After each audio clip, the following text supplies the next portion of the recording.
Assalamualaikum warahmatullahi wabarakatuh. Alhamdulillah, selalu saja lisan kita mengucapkan kalimat yang mulia ini. Sebagai seorang muslim dan mukmin, kita sangat yakin kalimat Alhamdulillah adalah kalimat penghubung antara kita dengan Sang Pencipta Allah. Ini adalah kalimat berterima kasih dan bersyukur kepada Allah karena keberadaan kita di muka bumi ini.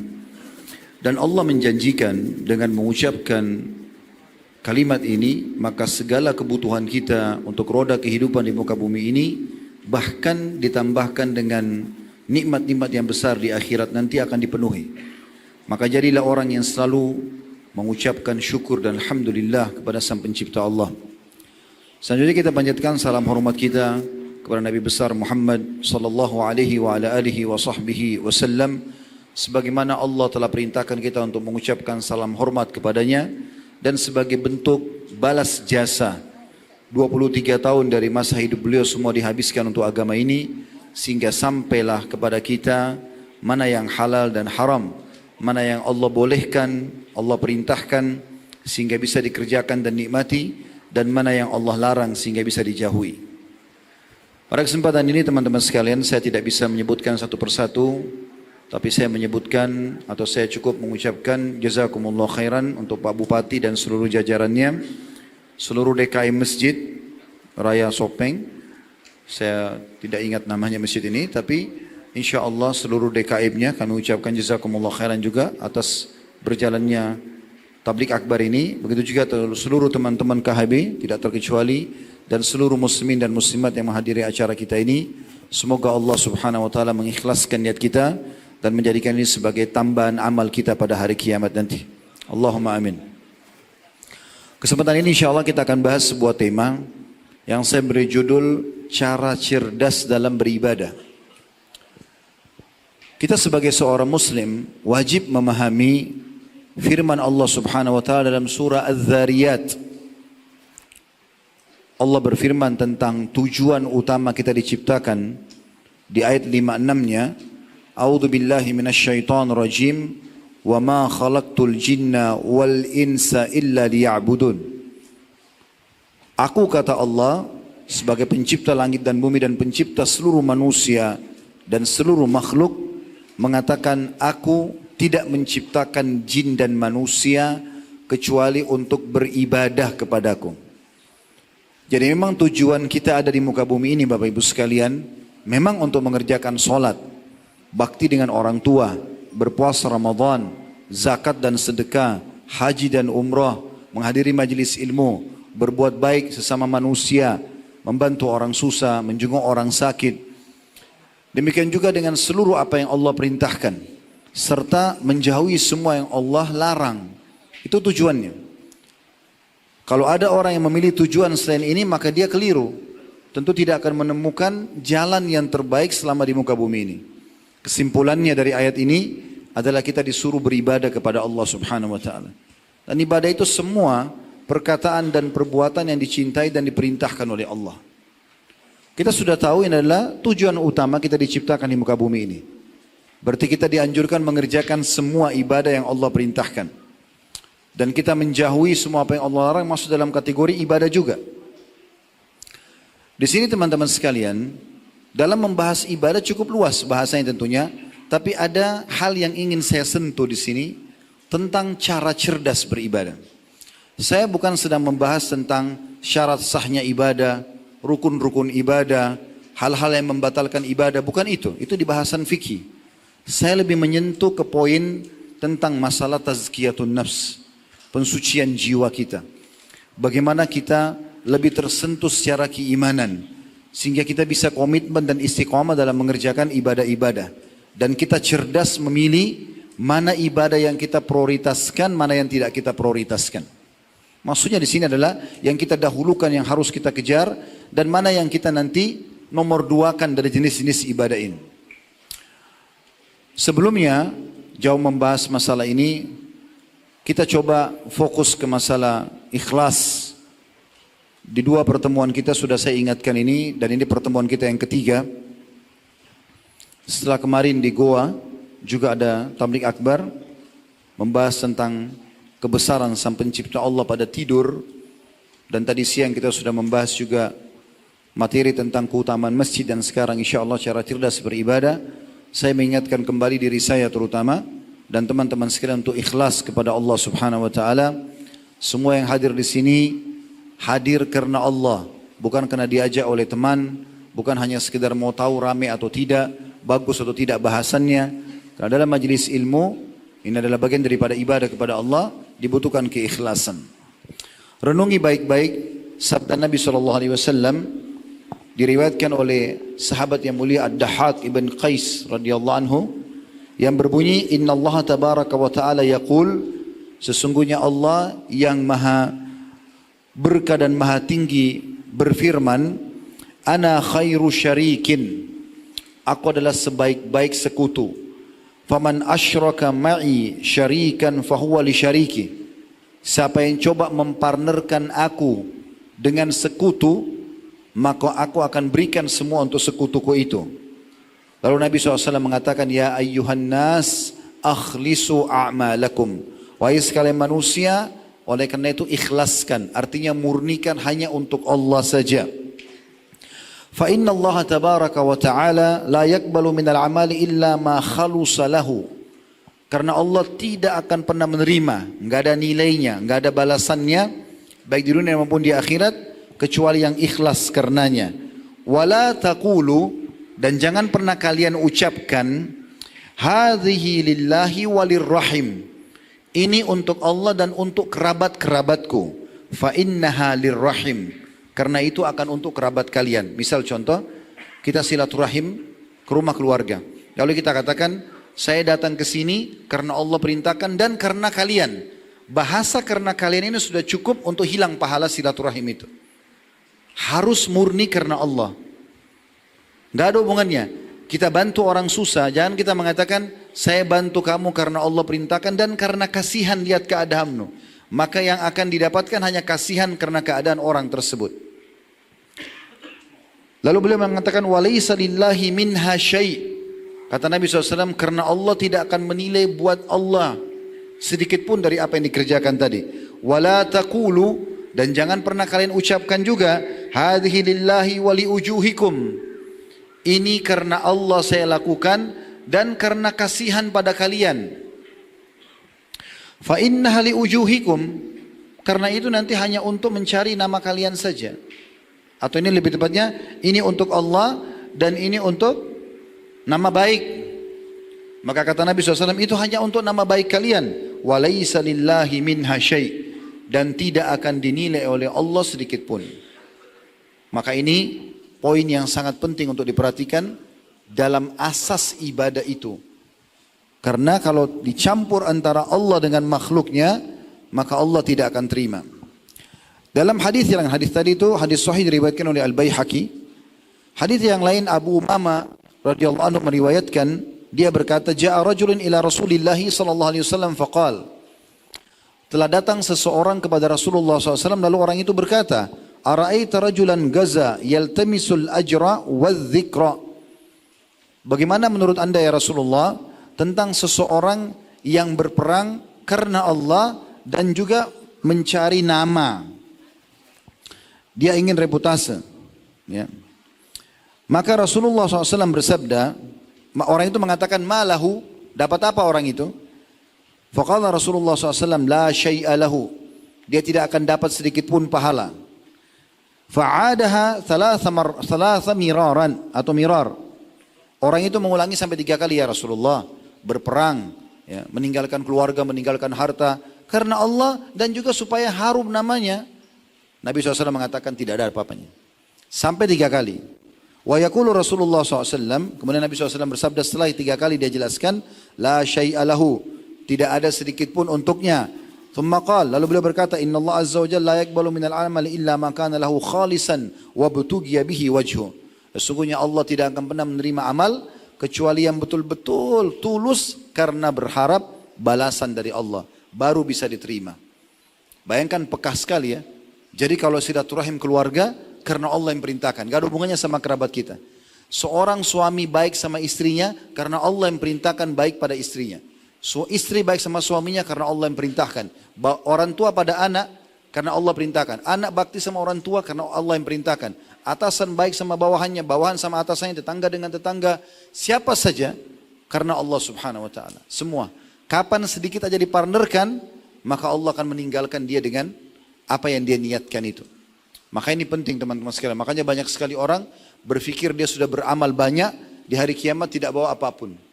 Karena semuanya dicampurkan antara Allah dengan makhluknya. Jadi harus hati-hati. Ini poin pertama yang saya ingatkan dan saya berdoa kepada Allah subhanahu wa ta'ala agar Allah mengikhlaskan niat kita semua selama kita beribadah kepadanya sampai ajal datang nanti insyaAllah. Dan semoga seluruh amal yang sudah kita kerjakan diterima juga dengan pahala yang sempurna. Allahumma amin.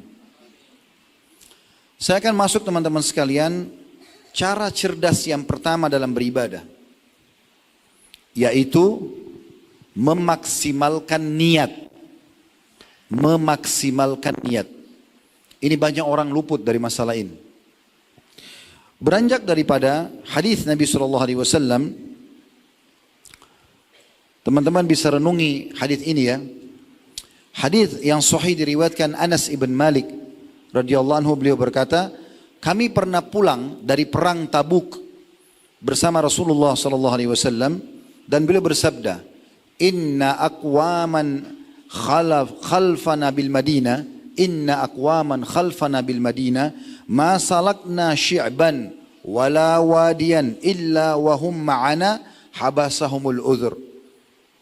Ketahuilah ada beberapa orang di belakang kita di kota Madinah, mereka mengikuti kita di sisi pahala, padahal mereka di Madinah tidak ikut berperang.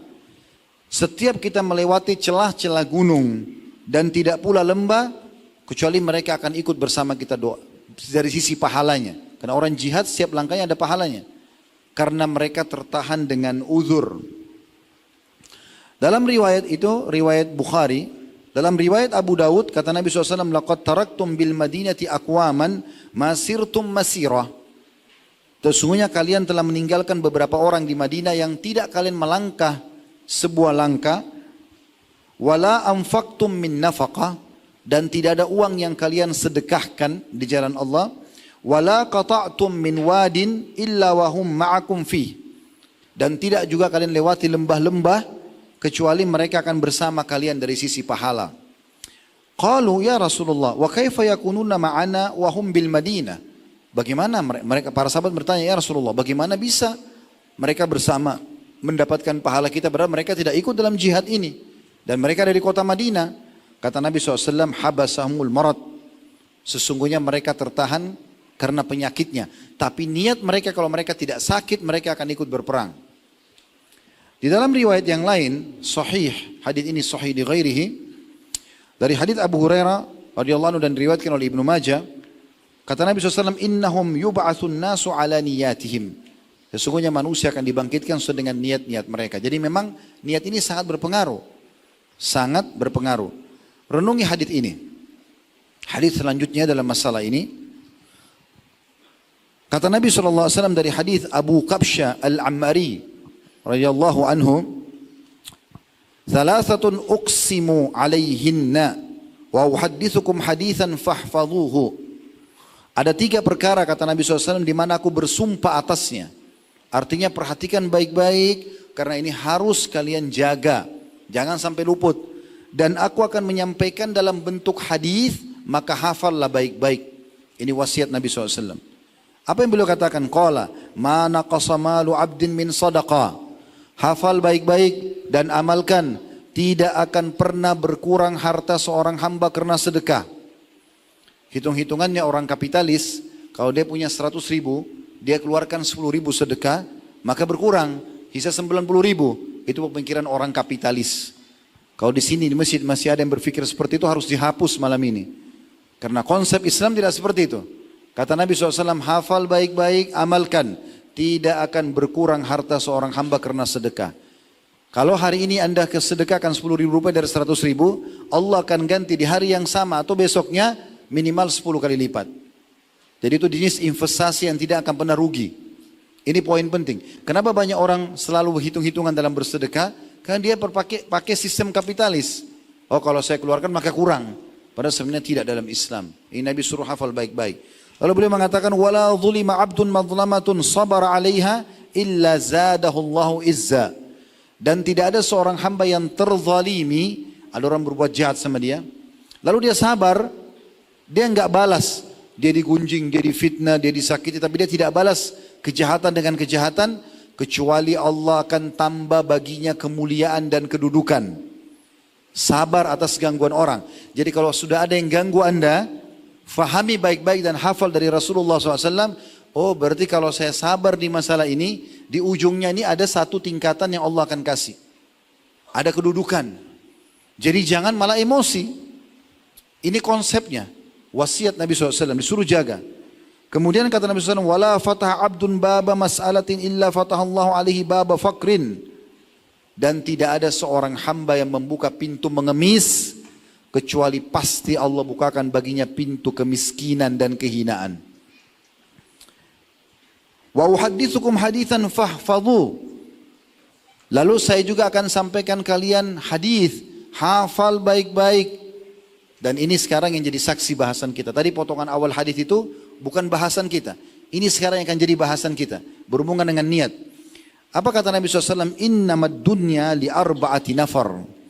Sesungguhnya dunia ini ada 4 golongan manusia.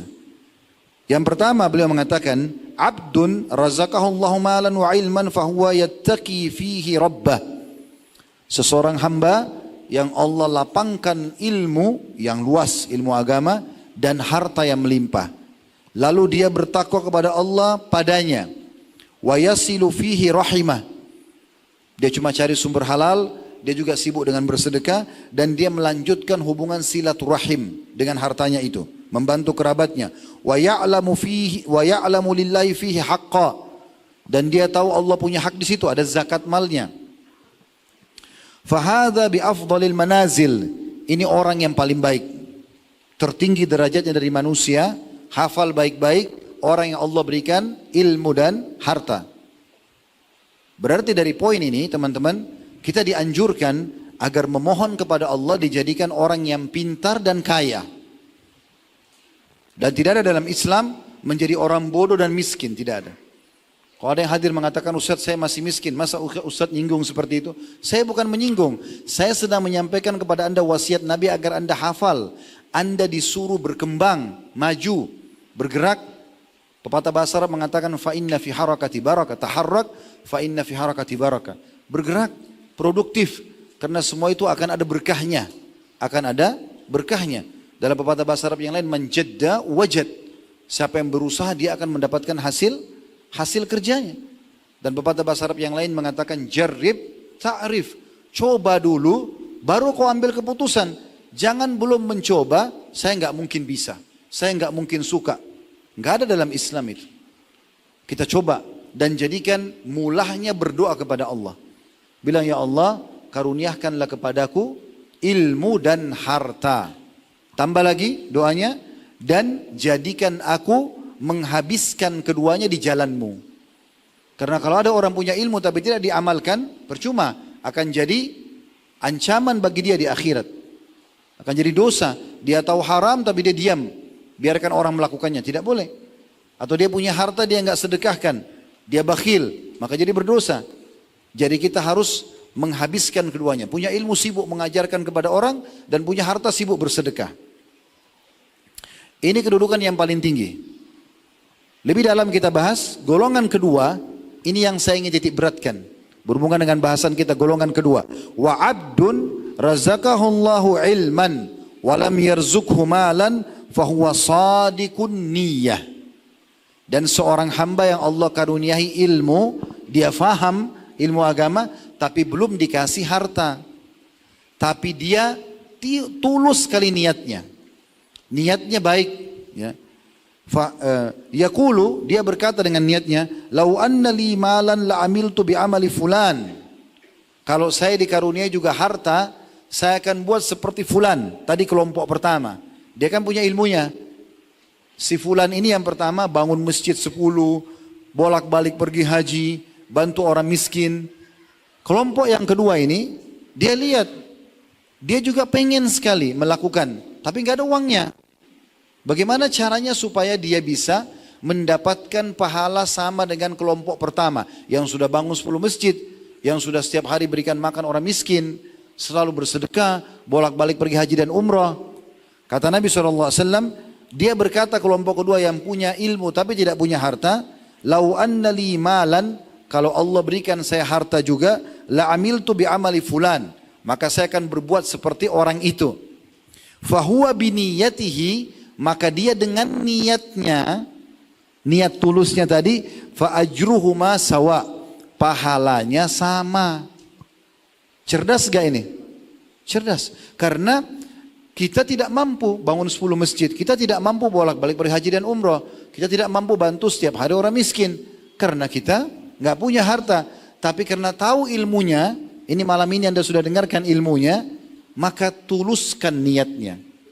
Tapi ingat ya, ini akan didapatkan bagi orang yang tidak punya kemampuan, lalu dia pakai niat. Enggak berlaku kalau orang itu kaya, lalu dia bilang saya niat saja. Cukup dengan niat.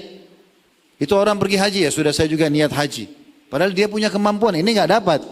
Orang yang tidak punya kemampuan harta, tapi dia ingin sekali. Dan ini teman-teman tarik kepada semua keadaan. Coba cerdas dalam faham ini ya. Kalau ada seorang ulama besar, Anda lihat di zaman Anda ini siapa ulama besar di dunia ini. Kita sama-sama melihat ada ulama besar siapa. Oh, ilmunya tersebar, buku-bukunya tersebar. Kita nggak mampu seperti dia. Dia sudah hafal Quran 30 juz, dia sudah banyak hafal hadis, dia sudah banyak tulis kitab. Kita baru mau belajar. Bisa nggak kita meraih derajat dia? Bisa nggak? Baru saya ajarin teorinya nih. Bisa. Niatkan dengan ikhlas. Ya Allah, kalau engkau karuniakan kepadaku kemampuan seperti dia, aku akan buat yang sama. Kita lihat di musim haji, jemaah haji lagi lewat pakai bus menuju ke asrama haji. Kita nggak ada duit mau pergi haji. Bisa nggak kita dapat pahala haji seperti mereka? Bisa. Masih 10 orang yang jawab bisa, yang lain masih ragu rupanya. Bisa. Makanya judul kita cara cerdas beribadah. Asal benar-benar kita nggak punya duit pada saat itu, tapi kita lihat orang ini pergi haji, enaknya orang ini pergi haji. Tulus antara Anda sama Allah saja, jangan dengarkan orang lain. Dengarkan orang lain bisa riya. Dengar niat saya ini ya. Nggak boleh itu. Jadi antara Anda sama Allah, ya Allah, kalau seandainya kau karuniakan aku harta dan kesempatan, aku akan haji seperti mereka. Apa kata Nabi? Fahuma fi ajri sawa. Dua-duanya sama pahalanya. Coba bagaimana jelinya kita bisa menangkap pahala, ya, karena niat kita. Makanya seorang salafus saleh berkata, aku berharap punya niat di seluruh amal saleh walaupun aku belum mampu mengerjakannya. Walaupun aku belum mampu mengerjakannya. Coba tarik lebih jauh ini teman-teman. Coba jeli. Ini subhanallah, saya kadang-kadang kalau renungi kejadian ini ya, hanya saya berpikir perlu saya sampaikan dalam ceramah. Semoga bermanfaat gitu. Saya kadang-kadang kalau duduk merenung sendiri, saya berpikir sahabat-sahabat Nabi, bagaimana kedudukan mereka sekarang di sisi Allah. Abu Bakar, Umar, Uthman, Ali, Talha, Zubair radhiyallahu anhu ajma'in. Orang-orang yang satu jadi mertua Nabi, yang satu jadi anak mantu Nabi. Minimal mereka jadi sahabat Nabi, berperang bersama Nabi, tiap hari ketemu, makan sama Nabi. Kalau ada seorang alim ulama kita bersama dia saja, terus kita sudah gembira. Bagaimana dengan bersama Nabi SAW ini luar biasa. Pahala mereka sangat banyak gitu kan. Tapi kita tidak hidup di masa mereka. Bisa nggak pahala kita bersama sama dengan sahabat nanti di surga? Bisa. Innamal a'malu binniyat. Semua sesuai dengan niat. Ya Allah, andai saja engkau hidupkan aku di masa nabimu, aku akan juga melakukan seperti mereka. Tapi ikhlas tulus karena Allah. Bukan mustahil hari kiamat Anda bersama bertetangga dengan Abu Bakar di surga. Ini kecerdasan dalam beribadah. Nabi SAW sudah berikan kaidahnya. Makanya Nabi bilang, fahfadhu, hafal baik-baik ini. Ya. Lalu kata Nabi SAW, wa abdun razakahu malan. Golongan ketiga, seseorang hamba yang Allah kasih harta melimpah. Walam yarzukhu ilman yakhbitu fi malihi bighairi ilm. Tapi dia tidak dikasih ilmu, Dia nggak belajar agama, kaya raya tapi bodoh dalam agama. Ya. Lalu dia habiskan hartanya di dalam dosa, maksiat kepada Allah. Diskotik, bar, mabuk-mabukan, foya-foya, menjatuhkan orang, membunuh orang, segala macam. Wala yattaqi fihi rabbah. Dia sama sekali tidak takut kepada Tuhannya di harta tersebut. Wala yasilu fihi rahimah. Dia tidak melanjutkan hubungan silaturahimnya, enggak bantu kerabat-kerabatnya yang susah. Wala ya'lam lillahi fi haqqa. Dia tidak pernah mau tahu haknya Allah di harta itu, tidak pernah keluarin zakatnya. Fahada bi akhbathil manazil. Ini kedudukan yang sangat buruk. Golongan ketiga. Yang keempat, yang terakhir ini yang paling buruk. Wa abdun lam yarzuqhum Allahu malan wala ilman fahuwa yaqul. Seorang hamba yang tidak punya harta, tidak juga punya ilmu, sudah miskin, enggak mau juga belajar agama, bodoh. Lalu uniknya dia bilang apa? Lau anna li malan la amiltu fihi bi amali fulan fahuwa biniyatihi fawizruhuma sawa. Dia lihat golongan ketiga, lalu dia bilang, yang tadi yang kaya raya tapi tidak punya ilmu, lalu dihabisin hartanya di dosa. Lalu dia mengatakan, kalau saya punya juga sama harta, saya buat sama seperti dia. Maka kata Nabi SAW, dosanya sama. Dia enggak bangun diskotik, dia enggak bangun bar, dia enggak mabuk-mabukan, dia enggak nipu orang, dia enggak bunuh orang. Tapi dia niat, kalau dia juga dikasih kekayaan sama dengan orang kaya itu, dia akan buat yang sama. Maka sama dosanya. Hati-hati. Jadi kita jadi golongan yang pertama atau minimal yang kedua. Minta Allah berikan harta dan ilmu. Kalau tidak bisa, minimal perdalam ilmu agama. Karena dengan faham agama, kita bisa raih semuanya dengan niat kita. Ya. Ini poin yang sangat penting berhubungan dengan masalah kecerdasan dalam ibadah. Hadis yang lain, ya, yang menguatkan bahasan kita adalah hadis yang sahih dari Abdullah bin Abbas radhiyallahu anhuma. Beliau berkata bahwasanya Rasulullah SAW bersabda, Inna Allah katabal hasanati was sayyiat. Sesungguhnya Allah sudah menetapkan kebaikan-kebaikan dan keburukan-keburukan. Allah sudah jelaskan mana perbuatan-perbuatan baik, mana perbuatan-perbuatan dosa. Thumma bayyana dzalika fi kitabihi. Dan Allah sudah jelaskan itu dalam kitabnya, Al-Quran. Faman hamma bihasanatin falam ya'malha.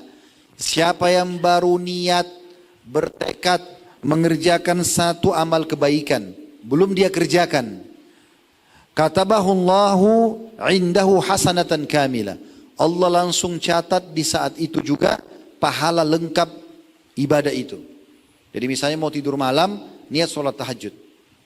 Belum kita sholat nih, belum tidur, baru niat. Insya Allah nanti jam 3 saya bangun. Di saat itu dapat pahala lengkap sholat malam. Misalnya tadi majelis ilmu ini, pada saat Anda belum datang di pagi hari atau siang hari tadi sudah niat, nanti malam saya mau datang ke Masjid Raya, Masjid Agung misalnya, saya mau datang. Sudah niat, maka sudah dapat pahala majelis ilmu. Lalu bagaimana kalau kita sempat kerjakan? Perhatikan, fa in hamma biha fa'amilaha katabahallahu indahu 10 hasanat ila 700 dhi'fin ila adhafin katsira. Kalau dia kerjakan apa yang sudah dia niatkan itu dari kebaikan, dia sholat malam, dia bangun, dia hadir di majelis ilmu, dia sebelum keluar rumah dia niat sedekah, sudah dapat pahala lengkap. Pada saat dia kerjakan, dicatatkan baginya 10 kali lipat dari niat dari ibadah itu, sampai 700 kali lipat, bahkan kelipatan-kelipatan yang banyak. Berarti jenis ibadah semua yang kita mau kerjakan teman-teman, misalnya sholat 5 waktu. Di saat kita sebelum sholat subuh, sebentar malam kalau mau tidur, niat akan sholat tahajud dan sholat subuh. Sudah dapat pahala sholat malam dan sholat subuh. Kalau Anda meninggal, sudah dapat pahala lengkap. Kalau Anda kerjakan 10 kali lipat sampai 100 sampai 700 kali lipat dan bahkan kelipatan yang banyak tergantung keikhlasan. Selepas sholat subuh, niatkan saya akan kerjakan hari ini sholat duhur, sholat asar, sholat maghrib, sholat isya. Dapat pahala lengkap tuh, satu. Kapan kita kerjakan duhurnya, dapat 10 kali lipat sampai 700 kali lipat. Asar sama, maghrib sama, isya sama. Ini yang rutin kita kerjakan. Semua yang kita ingin kerjakan, diniatkan. Dan usahakan dijalankan niat apa yang sudah kita niatkan itu. Ini kecerdasan luar biasa.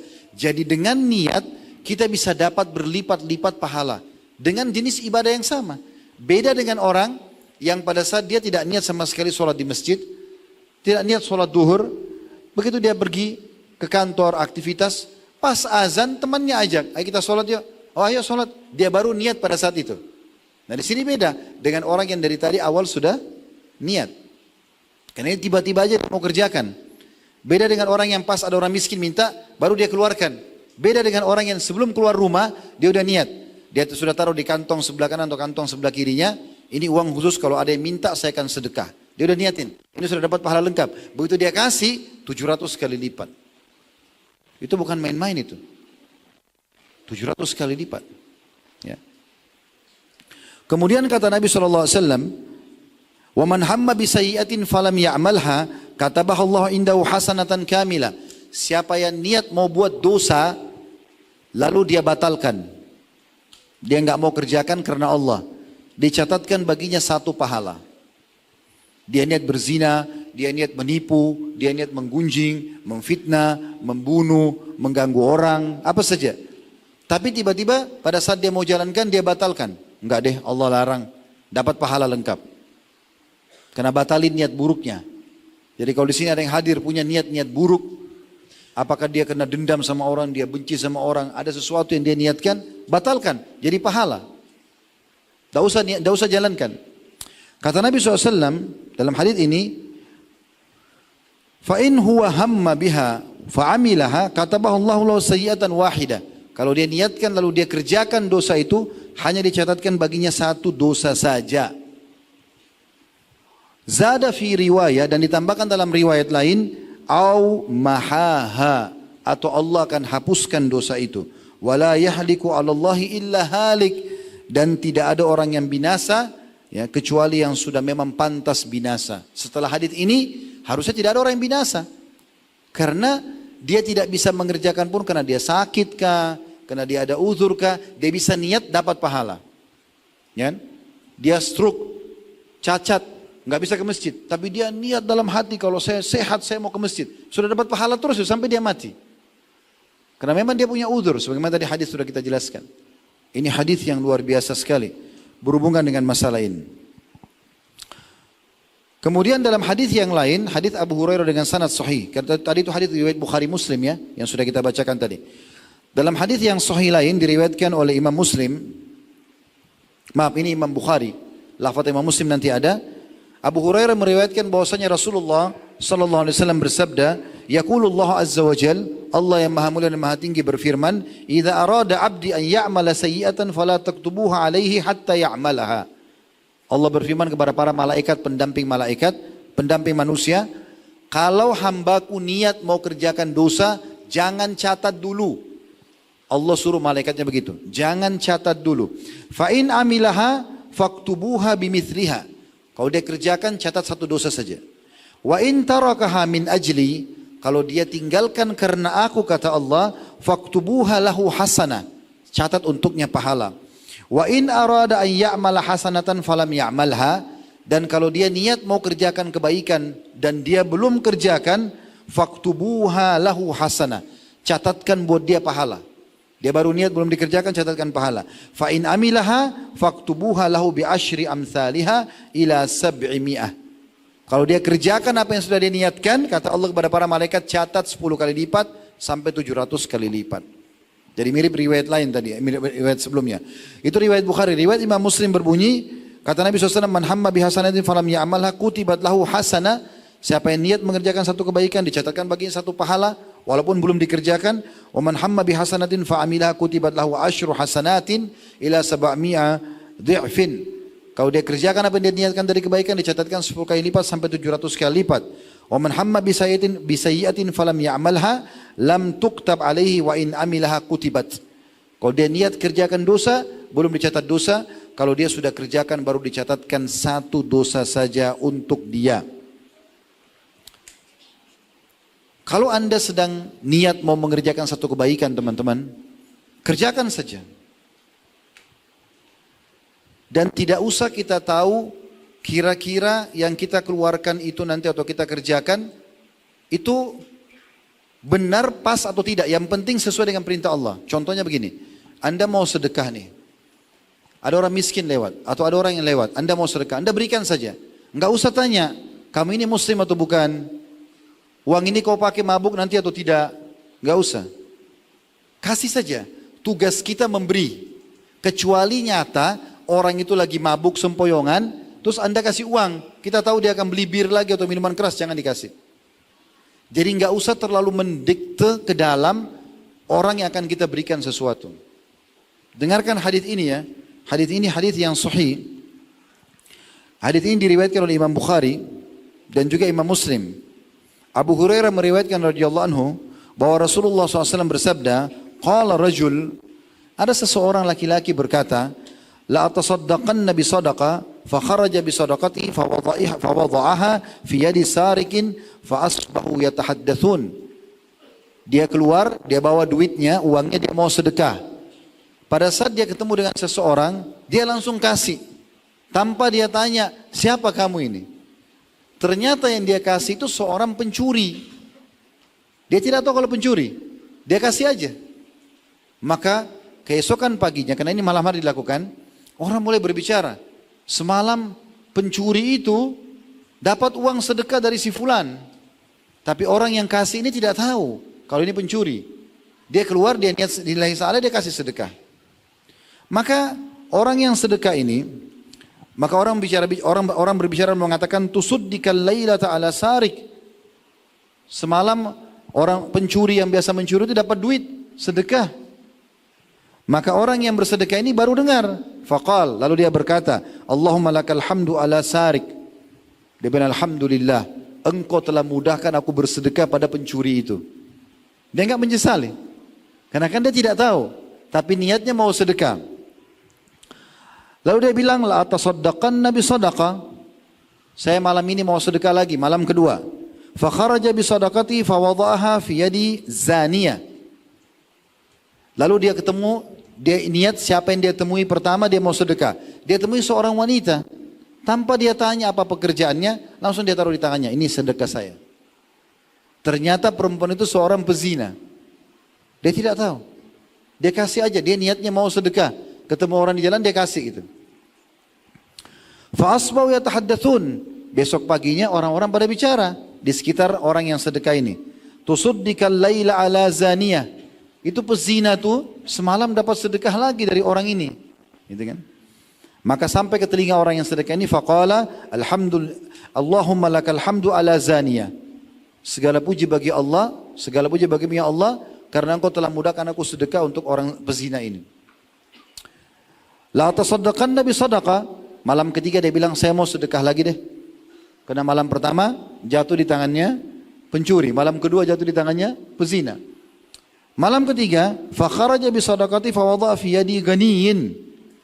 Lalu dia keluar, dia niat siapa yang dia temui pertama dia akan sedekah. Tiba-tiba dia temu seseorang, dia kasih. Ternyata yang dia kasih ini orang paling kaya di kampung itu, di negeri itu. Dia tidak tahu. Dia cuma sedekah saja. Dalam beberapa athar yang lain disebutkan, ternyata orang yang kaya ini memang orang sangat pelit, nggak pernah bersedekah. Dia kaget. Kok tiba-tiba ada yang kasih dia duit banyak? Belum pernah. Biasanya dia yang dimintaki uang gitu ya. Orang ini lalu istirahat malam, fasbuh yatahaddatsun. Pada pagi hari orang-orang pada bicara, tusuddika ala ghani. Tadi malam yang kaya raya pelit itu dapat duit tuh sedekah. Ya. Faqala, maka orang yang sedekah mengatakan, Allahumma lakal hamdu ala sarikin wa zaniyatin wa ghani. Ya Allah, aku bersyukur kepadamu karena engkau yang mudahkan aku untuk bersedekah di tangan pencuri, pezina dan orang kaya itu. Dia tidak tahu, kalau dia tahu tentu beda. Dia tidak tahu, dia dengan niatnya saja dia kasih. Apa yang terjadi? Allah subhanahu wa ta'ala berkahi sedekah itu karena niatnya. Apa yang terjadi? Kata Nabi SAW. Ya. Fa'utiya faqila lahu ama sadaqatuka ala sarikin fala'allahu an yastakhiffa an sarikatihi. Maka Allah utus kepadanya seseorang yang mengatakan kepadanya, ya, kalau sedekah yang kau keluarkan kepada pencuri, maka dengan niatmu Allah buat dia berhenti mencuri. Ternyata pencuri itu pada saat terima, karena berkahnya uang itu, niatnya tulus orang yang memberi ini, maka pencuri itu berpikir, uang ini cukup banyak, untuk apa saya mencuri lagi? Allah gerakkan hatinya, dia sadar, dia pakai, lalu dia berbisnis, dia berdagang, berhenti mencuri. Wa amma zaniyatu fa'ala'allaha an tastakhiffa an zinaha. Sementara si pezina dengan sedekahmu itu dia berhenti berzina. Dia tersentuh si pezina itu, lalu dia mengatakan, ada uang yang diberikan kepada saya tanpa saya ditidurin. Maka dia berhenti berzina, dia pakai modal, lalu dia berhenti berzina. Wa ammal ghani fala'allahu an ya'tabira fayunfika mimma atahu Allah. Sementara yang kaya, dia mengambil pelajaran. Ternyata memang selama ini saya salah, tidak pernah sedekah, maka dia pun mulai sejak itu bersedekah. Kenapa semua ini terjadi? Karena niat baiknya orang yang bersedekah tadi. Itu luar biasanya. Pengaruh luar biasa dari masalah sedekah itu.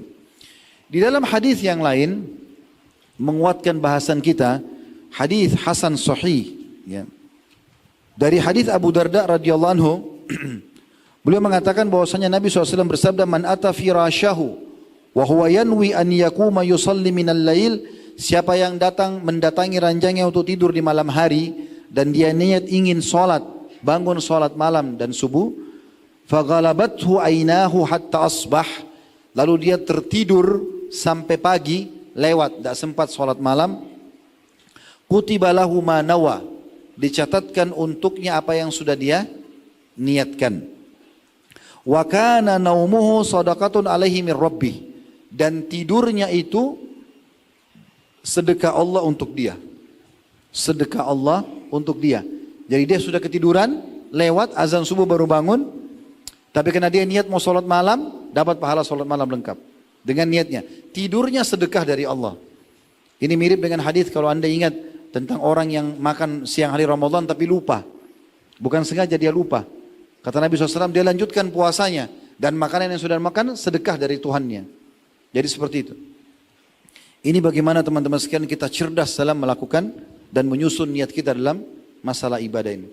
Melanjutkan bahasan kita teman-teman sekalian, cara cerdas dalam beribadah. Dan kita sudah memberikan banyak dalil tentang masalah bagaimana seorang muslim dan muslimah bisa meraih pahala maksimal dengan niatnya.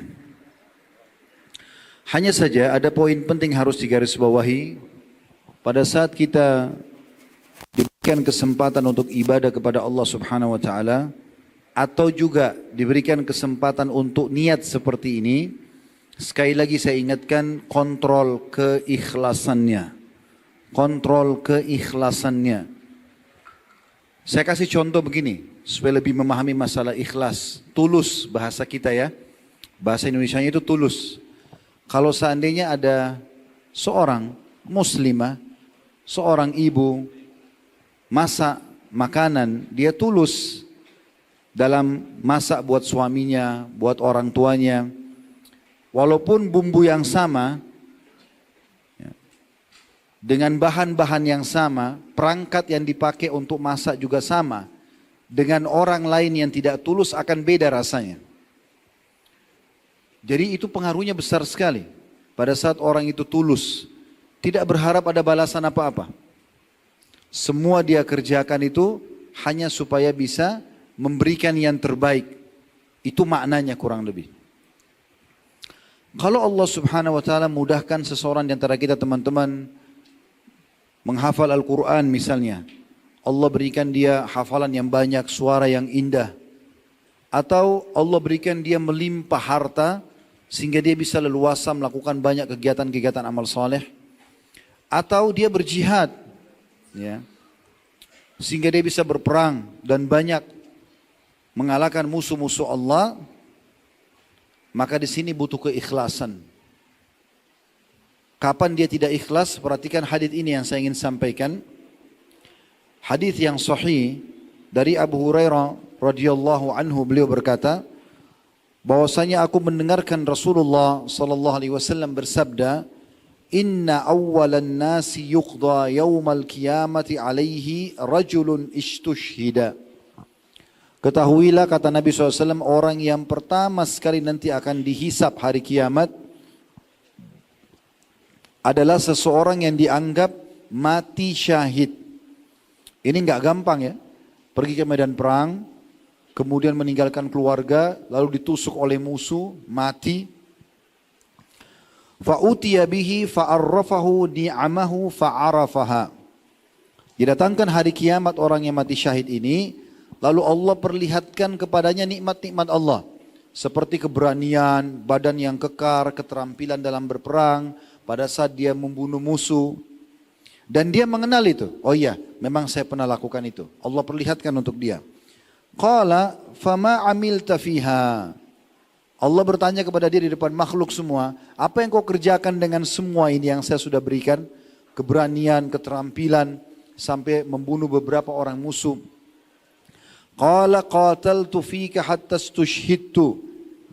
Dia bilang, aku berperang, aku gunakan untuk berperang di jalanmu, sampai aku terbunuh mati syahid. Di dunia, orang bisa bohong. Ya. Sesama manusia bisa berbohong. Kamu tadi tulus gak ke masjid? Ya, saya tulus. Ya, antara dia sama manusia dia bisa bohong. Tapi sama Allah gak bisa orang bohong. Gak bisa. Di hari kiamat orang ini datangkan lalu Allah mengatakan di depan seluruh makhluk, kadzabta, kau telah dusta. Walakinnaka qatalta li an yuqala fulanun jari. Tapi kau berperang dengan tujuan agar kau dikatakan pemberani, perkasa. Faqad qil, dan itu sudah diucapkan. Kau sudah dapat pujian itu. Jadi kalau ada teman-teman yang niat menggabungkan ibadah ini dengan urusan dunia, Allah kasih dia apa yang dia inginkan dari dunia. Pujian orang, ya, harta melimpah, ada yang dia dapat. Tapi dia nggak akan dapat di akhirat sesuatu. Orang ini tadinya Allah berikan keterampilan dalam berperang, badannya kekar, dia bisa membunuh musuh. Sebenarnya tinggal satu langkah lagi, dia ikhlas saja. Pas mati masuk surga. Tapi karena dia tidak ikhlas, muncul perasaan dia, ya, untuk menunjukkan kalau dia itu perkasa, maka masuk neraka. Kata Nabi SAW, "Thumma umira bihi fasuhiba ala wajhi hatta ulkiya finnar." Lalu diperintahkan agar dia diseret di atas wajahnya.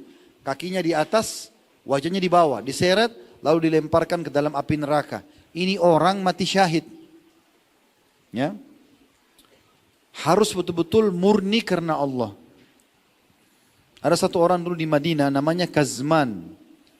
Orang ini teman-teman terkenal perkasa sekali. Waktu masuk di medan perang, di Uhud ya, di perang Uhud.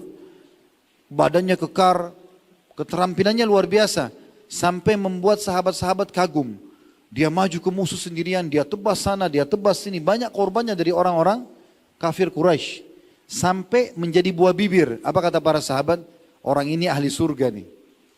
Kelihatan dia perkasa sekali, dia berani sekali. Dan ini sedang jihad, sedang perang di jalan Allah. Apa kata Nabi SAW? Tidak. Dia di neraka. Maka sahabat penasaran. Ada yang ikutin. Kok bisa orang sehebat ini banyak membunuh musuh. Dan dengan kalau dia mati di medan perang di jihad kan masuk surga. Maka waktu diikutin ternyata dengan hikmah Allah terjadi. Ada satu musuh yang menebaskan pedang ke arah betisnya atau lututnya sehingga luka, mengucurkan darah yang sangat banyak. Apa yang terjadi? Orang ini ke pinggir lapangan medan perang, dia ke pinggir medan perang, kemudian dia turun dari kudanya, lalu dia mengambil pedangnya, dia bunuh diri dan dia mengatakan saya berperang karena kaum saya, bukan karena Allah. Padahal sudah tinggal satu langkah lagi orang ini, tinggal satu langkah lagi masuk surga. Golongan kedua, kata Nabi SAW, وَرَجُلٌ تَعَلَّمَ الْعِلْمَ وَعَلَّمَهُ. Orang yang belajar agama, kemudian dia mengajarkan. وَقَرَأَ الْقُرْآنَ فَأُتِيَ بِهِ. Dan dia suka baca Quran. Didatangkan hari kiamat nanti. فَعَرَّفَهُ نِعَمَهُ فَعَرَفَهَا. Allah perlihatkan semuanya. Di awal dia belajar di pesantren, dia hafal Quran, dia belajar ilmu, mulai dikenal sebagai seorang dai ustadz, mulai ceramah, banyak pengikutnya dan seterusnya, ya. Dia tahu semua itu. Qala fama amilta fiha. Apa yang kau buat dengan ini semua, kata Allah? Qala ta'allamtul ilma wa 'allamtuhu. Dia mengatakan aku belajar ilmu agama ini lalu aku mengajarkan, wa qara'tu fikal Quran, dan aku pun membaca Quran dan semua itu karenamu ya Allah. Qala kadzabta. Allah mengatakan kau bohong. Allah nggak bisa dibohongin. Kita bisa bohong sama teman, bisa bohong dengan penampilan di depan masyarakat. Orang sekitar kita bisa, sama Allah nggak bisa. Allah tahu niatnya. Walakinnaka ta'allamtal ilma liyuqal alim. Tapi kau belajar agama supaya kau dibilang orang pintar, alim, ulama, ingin dipuji-puji, sibuk dengan gelarnya sana sini. Ya. Wa qara'tal Qur'ana liyuqal huwa qari'. Dan kau baca Quran supaya kau dikenal sebagai seorang qari', pembaca Al-Quran yang indah suaranya. Faqad qil, dan sudah diucapkan itu. Kau sudah dapat orang puji-puji, namamu harum, orang bilang kau qari', disebar sana sini, ya. Suara lantunan tilawanya. Thumma umira bihi fasuhiba ala wajhi hatta ulqiya finnar. Lalu Allah perintahkan agar wajahnya diseret dan dilemparkan ke api neraka. Bayangkan ini. Seorang da'i, seorang alim dan pembaca Quran. Tapi karena satu masalahnya. Tidak ikhlas, bukan karena Allah, hanya cari ketenaran, ya sudah begini. Ya. Kemudian yang ketiga, warajulun wassa'allahu alaihi wa atahu min asnafil mal. Seseorang yang Allah bukakan baginya pintu rezeki dan diberikan dia dari berbagai macam jenis harta. Fa'utiya bihi fa'arrafahu ni'amahu fa'arafaha. Lalu datangkan hari kiamat, diperlihatkan semua. Dari awal mulai dia dagang, kecil-kecilan, sampai punya toko, sampai punya ini, sampai punya itu. Sampai diperlihatkan kaya rayanya. Lalu dia tahu, oh iya memang saya bekerja dan sampai seperti itu. Qala, fama amilta fiha. Dikatakan padanya, apa yang kau buat dengan harta semua ini? Qala, ma taraktu min sabilin tuhibbu an yunfaka fiha illa anfaqtu fiha lak.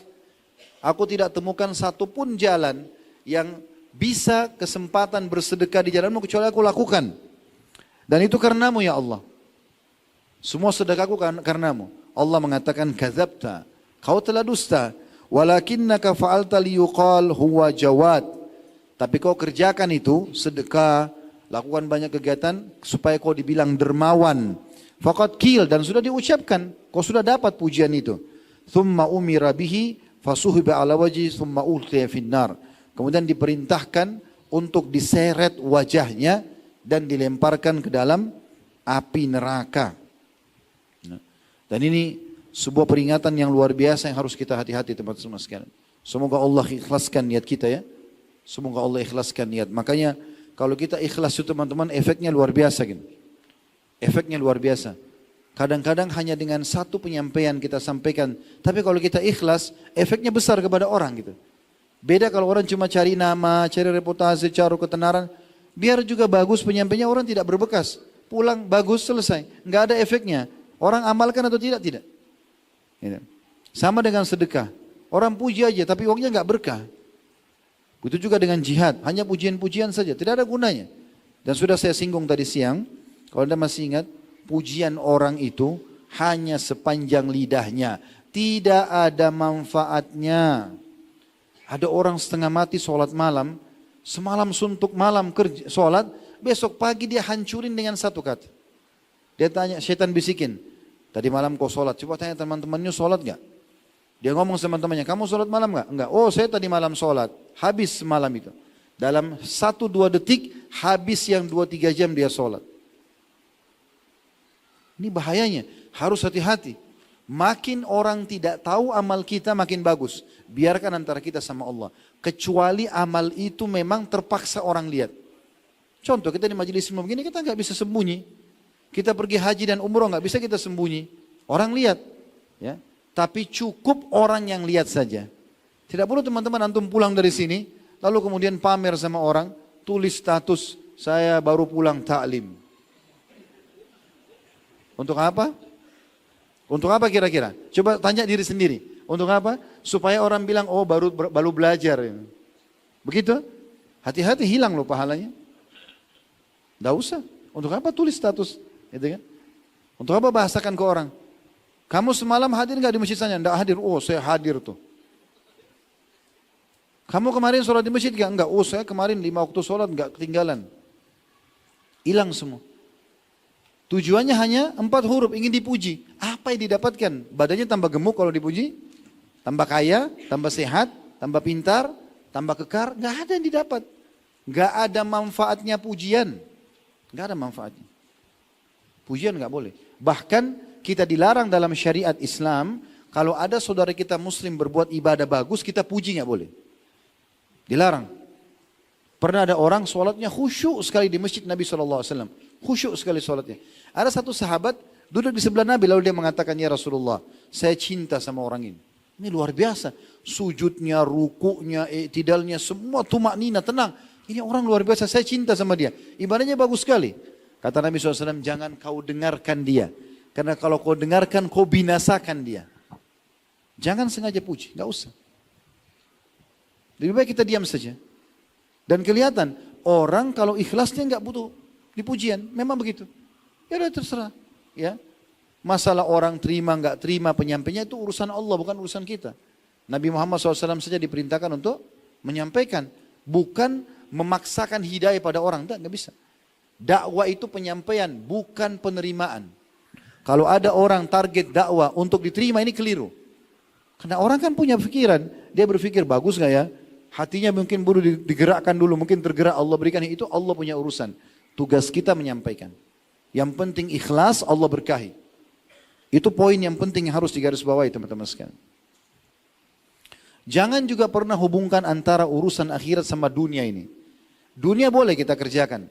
Tapi jangan tunggangi akhirat Anda dikemas dengan masalah dunia. Perhatikan hadisnya, begini maksudnya. Dalam hadis yang sahih, hadis ini diriwayatkan Ahmad, Ibn Hibban, Al-Baihaqi juga Al-Hakim. Dari hadis Ubay bin Ka'ab radhiyallahu anhu, beliau berkata bahwasanya Rasulullah SAW bersabda, "Bashir hadhil ummata bis-sana'i wad-dini war-rif'ah." Sampaikan berita gembira kepada umat ini bahwasanya mereka akan mencapai meraih kemuliaan, agama mereka akan tersebar dan ketinggian jabatan. Umat Islam ini akan memimpin dunia. Kata Nabi SAW, sampaikan kepada umat ini, enggak usah khawatir. Kalau mereka jalankan syariat Allah Subhanahu wa taala, mereka akan Allah kasih kekayaan, Allah kasih jabatan. Nabi SAW bilang itu. Wat tamkin fil ard, bahkan mereka akan memiliki kedudukan, kekuasaan di muka bumi. Faman amila minhum amal al-akhirati lid-dunya, tapi ketahuilah, siapa di antara mereka yang berbuat amal akhirat untuk dunia, dia tunggangi jabatannya bangun masjid untuk supaya dipuji orang, luaskan jalan, gali sumur, fasilitas umum, hanya untuk dipuji oleh orang. Sebenarnya itu amal akhirat bisa dia panen di akhirat, tapi untuk dipuji di dunia, wal lam yakun lahu fil akhirati min nasib. Ketahuilah dia tidak akan pernah panen apapun di akhirat. Nol, tidak ada pahala sama sekali yang dia bisa dapatkan. Ini poin juga harus diperhatikan baik-baik. Kemudian teman-teman sekalian, kita pindah ke poin yang kedua. Setelah kita menjaga niat kita, bagaimana ikhlas dan juga bagaimana kita coba selalu niat mengerjakan setiap amal, walaupun belum sempat kita lakukan, atau ada orang yang mengerjakan kita tidak mampu, kita niatkan mengerjakan bila Allah mudahkan. Itu poin cara cerdas pertama. Yang kedua adalah maksimalkan doamu. Doa. Teman-teman, kalau Allah tidak izinkan, kita tidak akan pernah bisa duduk di sini. Kalau Allah tidak izinkan, saya nggak bisa bicara sekarang, saya tidak bisa ucapkan apa-apa. Kalau Allah tidak izinkan hati antum, antum tidak akan terbuka hatinya mendengarkan ceramah. Tidak akan mudahkan kita menikah, punya anak, punya pekerjaan, punya teman. Kalau Allah tidak mau, nggak bisa semuanya. Maka jangan pernah berharap, jangan pernah berpikir ini karena kemampuan kita, enggak. Karena Allah Subhanahu wa taala. Nah, fungsi doa di situ menunjukkan kebutuhan kita kepada Allah. Kenapa kita harus berdoa lagi? Sementara Allah sudah berikan kita semua fasilitas ini. Sudah berikan kita kehidupan, kedua tangan, anggota tubuh kita bisa berfungsi. Karena doa itu menunjukkan kita butuh kepada Allah. Itu fungsinya doa. Jadi jangan luputkan. Nah, tentu banyak sekali doa-doa teman-teman sekalian, tapi masih jarang orang memaksimalkan doa-doa seperti dua hal yang saya ingin titik beratkan.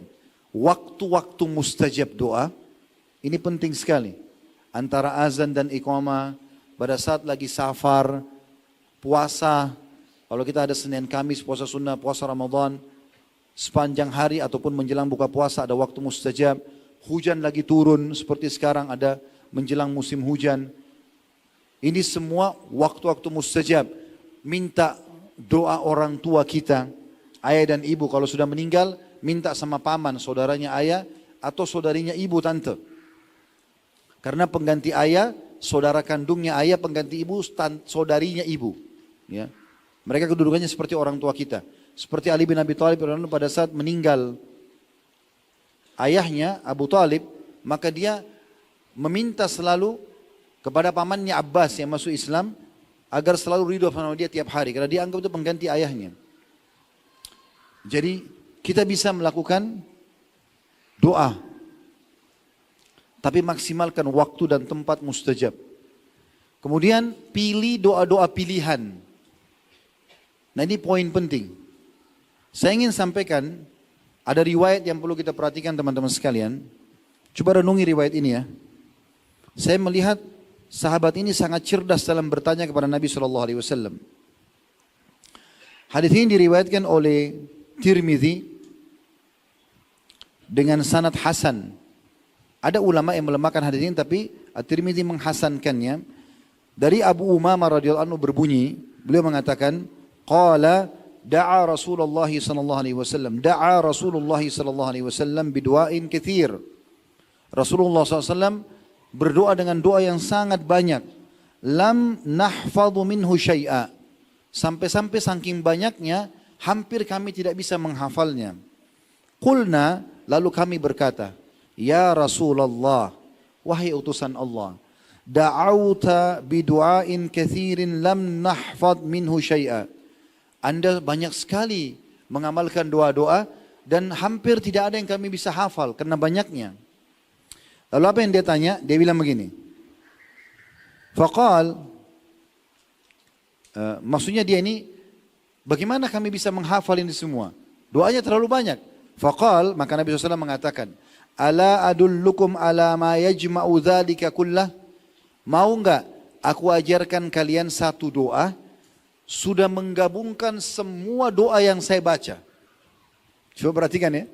Jadi kalau Anda baca satu doa ini, seperti Anda sudah baca semua doa yang Nabi pernah baca. Tentu kita semua mau. Ya.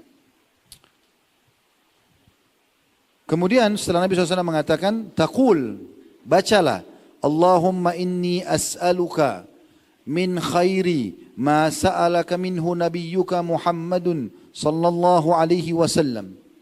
Ya Allah, aku minta semua apa yang pernah nabimu Muhammad sallallahu alaihi wasallam minta dari kebaikan-kebaikan. Semua yang beliau pernah minta ya Allah, aku minta juga. Karena kita tidak bisa rincikan satu persatu. Dan ini ajaran Nabi. Ini bukan hal yang ringan ya. Kalau Anda renungi dengan hati nurani Anda, ini luar biasa bobotnya. Wa a'udzu bika min syarri masta'adha minhu nabiyyuka Muhammadun sallallahu alaihi wasallam. Dan aku berlindung kepadamu ya Allah dari semua yang pernah nabimu Muhammad sallallahu alaihi wasallam berlindung darinya. Semua yang buruk-buruk Nabi pernah berlindung, aku juga berlindung tanpa dirincikan. Wa antal musta'an. Engkaulah tempat kami minta tolong, wa alaikal balagh. Dan dari sisimulah penerimaan, wala haula wala quwata illa billah. Tidak ada daya dan kekuatan kecuali dari sisimu. Jadi dengan membaca satu doa ini, Anda seperti sudah membaca semua doa yang pernah Nabi SAW baca. Dari semua kebaikan beliau pernah minta, dari semua keburukan yang pernah beliau berlindung. Kalau tidak hafal bahasa Indonesia bisa. Ya Allah, aku minta dari semua kebaikan yang pernah Nabi SAW minta. Dan aku berlindung kepadamu dari seluruh keburukan yang pernah Nabi berlindung darinya. Engkau tempat kami meminta tolong, dari sisimu lah penerimaan doa, dan tidak ada daya dan kekuatan kecuali dari sisimu. Baca itu, kita dapat semua apa yang Nabi pernah minta. Ini luar biasa kan? Kalau Anda punya seorang guru, dia rajin sekali berdoa. Antara azan iqamah setiap hari berdoa, dia mengajarkan di pesantren banyak doa. Mungkin Anda berharap bisa punya doa seperti dia kan? Itu guru kita. Bagaimana dengan baginda Nabi SAW yang sudah pasti dapat panduan dari langit? Ini cerdas sekali. Ya. Sesuai dengan judul kita, harus cerdas dalam beribadah. Doa bisa kita doa apa saja. Tapi doa ini jangan luput. Doa yang kedua, hadits ini, hadits yang sahih, diriwayatkan oleh Ibnu Majah, dan juga Ahmad. Nabi SAW mengajarkan, Allahumma inni as'aluka minal khairi kullihi, ajilihi wa ajili. Ya Allah, aku minta kepadamu semua kebaikan yang disegerakan maupun yang ditunda. Ya. Atau ya Allah, aku minta semua kebaikan tidak terkecuali kecil ataupun besar, ya, yang sudah dekat atau yang masih jauh. Ma'alimtu minhu wa ma lam a'lam. Semua yang aku tahu atau aku tidak tahu. Mungkin Anda mengatakan, saya sudah sering doa ya Allah, minta supaya saya bahagia, supaya saya sehat, supaya saya kaya, supaya saya pintar. Itu menurut Anda kebaikan kan? Tapi mungkin masih ada kebaikan Anda tidak tahu. Maka kita bilang di sini, ya Allah, aku minta semua kebaikan yang sudah dekat atau yang masih jauh. Yang aku tahu, kau itu tidak tahu. Semuanya aku minta. Wa'udzubika min syarri kullihi ajilihi wa ajili. Dan aku berlindung kepadamu dari semua jenis keburukan yang sudah dekat ataupun yang masih jauh. Ma'alimtu minhu wa ma lam a'lam. Apakah aku tahu atau aku tidak tahu keburukan itu. Allahumma inni as'aluka min khairi ma sa'alaka abduka wa nabiyyuka. Ya Allah, aku minta dari kebaikan apa yang telah diminta oleh hambamu dan nabimu. Maksudnya Nabi Muhammad SAW. Wa a'udzubika min syarri ma adza bihi abduka wa nabiyyuk. Dan aku berlindung kepadamu dari semua keburukan yang pernah diminta berlindung oleh hambamu dan nabimu. Allahumma inni as'alukal jannah wa ma qarraba ilaiha min qaulin aw amal. Ya Allah, aku minta semua perkataan dan perbuatan yang mendekatkan aku ke surga. Wa a'udzubika minan nar wa ma qarraba ilaiha min qaulin aw amal. Dan aku berlindung kepadamu dari neraka, aku berlindung kepadamu dari semua perbuatan dan perkataan yang membawaku ke api neraka. Wa as'aluka an taj'ala kulla qada'in qadaitahu li khaira. Dan aku minta semua takdir yang engkau tentukan untukku baik. Yang kau tentukan untukku baik. Nah, kalau doa yang kedua ini menggabungkan doa pertama dengan doa-doa lain. Jadi ada 3 potongan dalam doa ini ya. Kita minta ya Allah, berikanlah aku semua kebaikan yang sudah dekat ataupun jauh. Dan aku berlindung kepadamu dari, atau aku tahu atau aku tidak tahu. Dan aku berlindung kepadamu dari seluruh keburukan yang sudah dekat ataupun yang masih jauh. Aku tahu atau aku tidak tahu. Ini pertama. Yang kedua kita minta, ya Allah, aku minta semua kebaikan yang pernah diminta oleh nabimu dan hambamu, maksudnya Nabi Muhammad SAW. Dan aku juga berlindung kepadamu dari seluruh keburukan yang pernah hambamu dan Nabi Muhammad SAW berlindung darinya. Kemudian yang ketiga, kita minta agar semua perbuatan dan perkataan kita, ya, itu membawa kita ke surga. Dan kita berlindung dari semua perkataan dan perbuatan yang bisa membawa kita ke dalam api neraka. Ya. Sebenarnya ada potongan yang keempat ya. Dan kita minta yang keempat adalah supaya semua takdir yang Allah tentukan baik buat kita. Semuanya baik. Jadi tidak ada keburukan yang menimpa kita. Nah ini doa-doa pilihan. Tentu kalau kita ingin bahas bab ini panjang sekali teman-teman sekalian. Tapi saya berikan kata kuncinya. Yang penting 2 hal, jangan sia-siakan waktu mustajab. Antara azan iqamah, masuk masjid, habis sholat sunnah, langsung angkat tangan. Jangan buka handphone, jangan bicara sama teman. Durasi semenit 2 menit itu berharga sekali. Mustajab. Kata Nabi SAW, doa antara azan iqamah jarang tertolak atau tidak tertolak. Anda lagi musafir, dari sini ke Bone, dari sini ke Sidrap, dari sini ke Makassar, kemana saja. Lagi safar, berdoa. Lagi naik pesawat, kapal laut, lewat darat, 5 menit, 2 menit, berdoa. Sampaikan hajat. Mustajab doa. Hujan lagi turun, jangan mengeluh. Hujan nih, enggak. Langsung hadap kiblat, alhamdulillah, wassalatu wassalamu ala rasulillah. Puji Allah lalu baca salawat, kemudian langsung. Ya Allah, berikan saya ini. Sampaikan hajat kita. Dan serius ya, ingat doa diijabah sama Allah dengan serius. Yakin Allah terima, yakin Allah dengar. Kata Nabi SAW, ya, Udu'u rabbakum muqinuna bil ijabah. Berdoa kepada Tuhan kalian dalam kondisi yakin akan diijabah. Jangan sangka buruk sama Allah. Diterima enggak ya? Enggak ada gitu dalam Islam. Yakin Allah akan terima. Selama Anda minta yang baik. Fa inna Allah la yaqbalu du'a min qalbin ghafil. Karena Allah tidak akan terima doa dari hati yang lalai. Maksimalkan. Bangun tengah malam. Sepertiga malam berdoa. Ada orang tua kita temuin. Doakan saya. Terutama orang tua kita kalau masih hidup. Ada orang soleh, doakan saya. Sampai kita juga berdoa, maksimalkan. Ya. Lagi jihad juga sama dalam hadis. Kalau lagi terjadi perang berkecamuk itu juga tidak ditolak doa. Dan sekian waktu-waktu mustajab. Kemudian yang kedua adalah memilih doa-doa pilihan. Tentu boleh sampaikan hajat kita apa saja, tapi jangan lupa tadi doa yang sudah kita sampaikan, 2 jenis doa. Atau kalau Anda mau pilih doa yang kedua saja. Doa yang kedua itu sudah pasti digabungkan semua. Ada 4 hal yang kita minta. Minta agar diberikan semua kebaikan yang masih jauh ataupun dekat. Kita tahu atau tidak tahu, dari semua keburukan kita berlindung. Yang masih jauh ataupun yang sudah dekat, yang kita tahu atau tidak tahu. Ini yang pertama. Yang kedua, minta apa yang Nabi Muhammad SAW minta dari kebaikan dan berlindung dari semua keburukan, Nabi berlindung padanya. Yang ketiga, minta semua perkataan dan perbuatan kita membawa ke surga dan berlindung dari semua perkataan dan perbuatan yang membawa ke dalam api neraka. Yang keempat, minta supaya takdir kita semuanya baik. Itu doa pilihan. Yang ketiga, cara cerdas beribadah. Maksimalkan sholatmu. Maksimalkan sholatmu. Kalau saya bisa tambah kata-katanya berjamaah. Sholat berjamaah. Pergi masjid teman-teman sekalian. Jangan sholat di rumah. Laki-laki terutama, kecuali Anda punya uzur benar-benar, baru di rumah. Hujan deras, sakit. Kalau enggak, jalan ke masjid. Terlalu banyak keutamaan yang luput. Terlalu banyak. Saya ingin membaca beberapa hadis berhubungan dengan masalah sholat ini, tapi hadis-hadis pilihannya. Ya. Saya coba datangkan hadis-hadis pilihannya.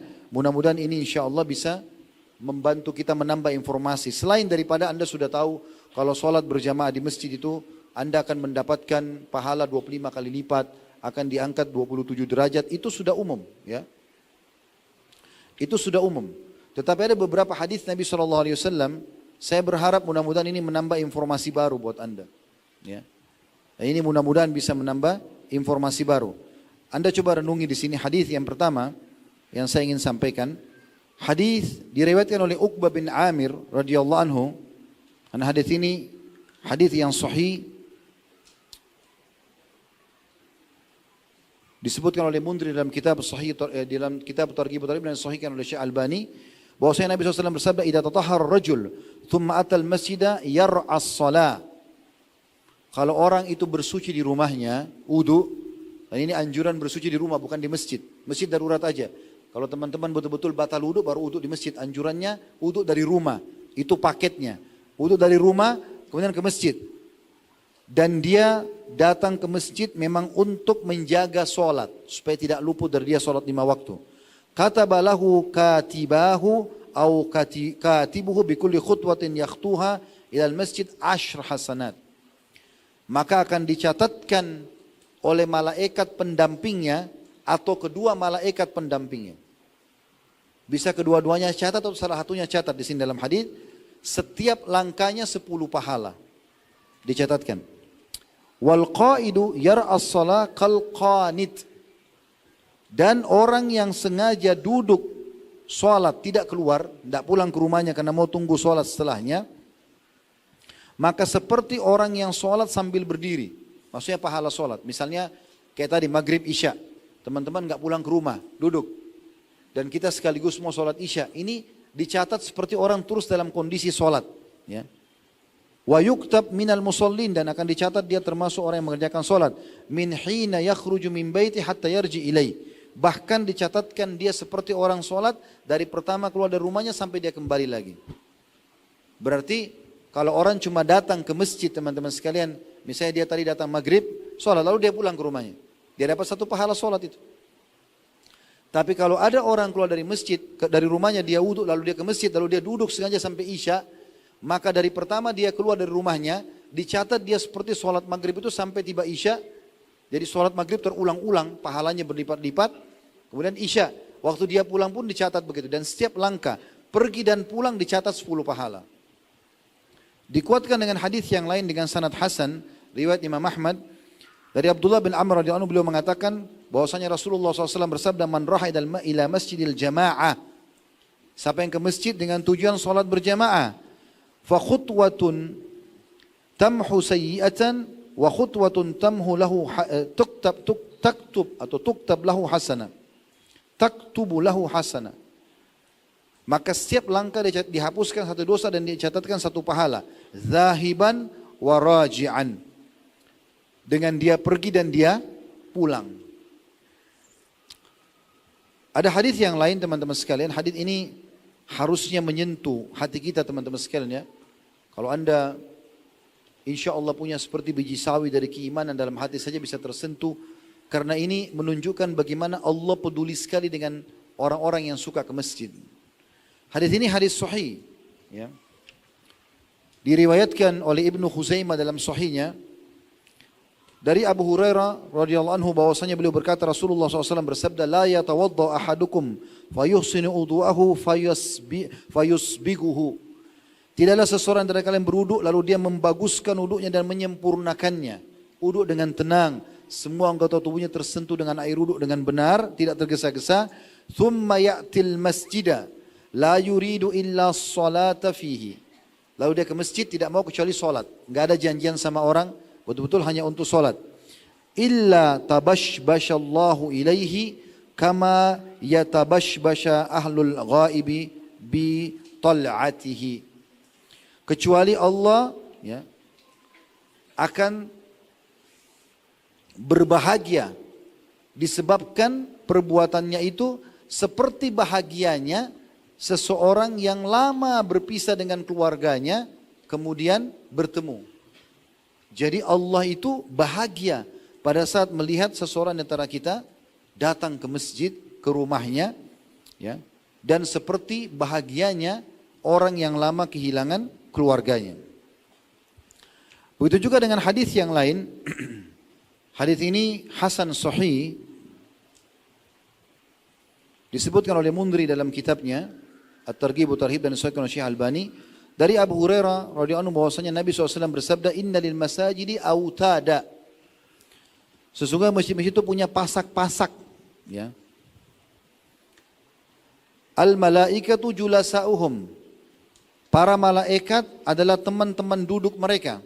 Jadi walaupun Anda sendiri di masjid, ya, itu berarti bukan Anda sendiri. Sedang ada malaikat bersama Anda walaupun Anda tidak lihat.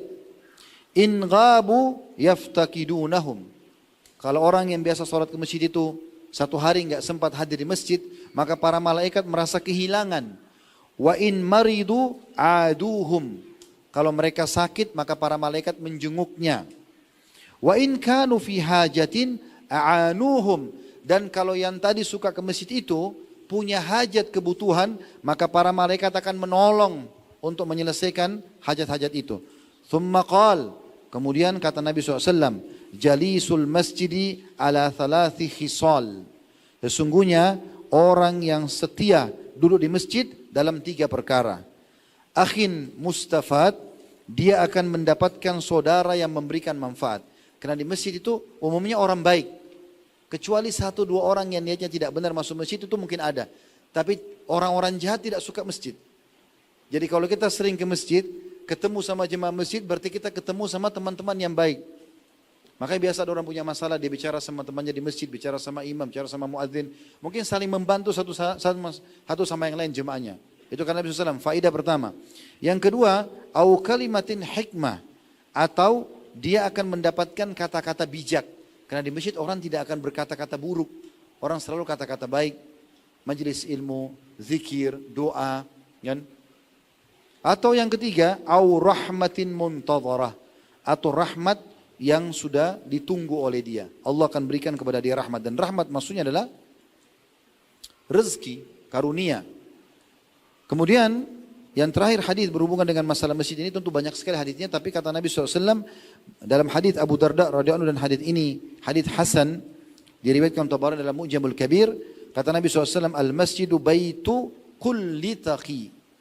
Masjid adalah rumahnya semua orang yang bertakwa. Orang yang bertakwa. Bagaimana Ustaz kalau saya sholat sendiri, telat, ketiduran, atau misalnya saya luput dari saya. Luput, saya misalnya lagi duduk ngobrol, lupa, sudah lewat sholat. Ke masjid, orang pas mau ke masjid sudah orang selesai sholat. Apakah tetap saya ke masjid? Jawabannya iya. Walaupun Anda sendiri tidak ada orang yang sholat berjamaah, tidak ada masalah. Ada hadis mulia kata Nabi SAW, kalau ada orang tiba waktu sholat, kemudian dia azan, ya, maka akan sholat, ya, bersamanya dari makhluk Allah yang tidak terlihat ujungnya. Itu hadis sahih.